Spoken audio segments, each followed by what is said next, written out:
Sidee codkaygu u dhigi karaa mid fasiix ah oo la fahmi karo? Waa qodob muhiim ah qof walba oo rabo inuu soo geliyo video social media. Maanta waxaan rabaa halkan inaan kula wadaago 3 qodob oo muhiim ah.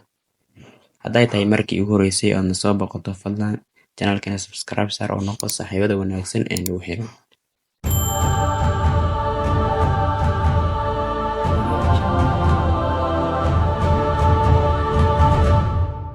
Qodobka koowaad waa in codkaa ku duubtaa meel aysan joogin dad badan.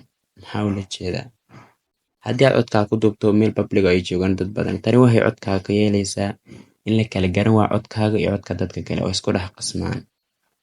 Marka codkaa ku duub meel aysan joogin dad badan oo jawigeeda degan yahay. Qodobka labaad, qasab miyaa inaan ku duubo codkay microphone? Maya. Waa sax, microphone-ku waa wanaagsan yahay, laakiinse ma awooda inaad soo iibsatid. Muhiim maaha in codkaa ku duubto microphone ee ku duub waxaad awoodo. Waa step waa gaari doontaa insha Allah. Sidee loo hagaajiyaa codka? Waxaa jira application badan oo loo isticmaalo hagaajinta codka. Aan soo qaadano mid iyaga ka mid ah. Waxaad soo furataa CapCut-ka, kadibna soo qaado muuqaalka aad rabto. Markaad soo qaadato muuqaalka aad rabto, dooro muuqaalka.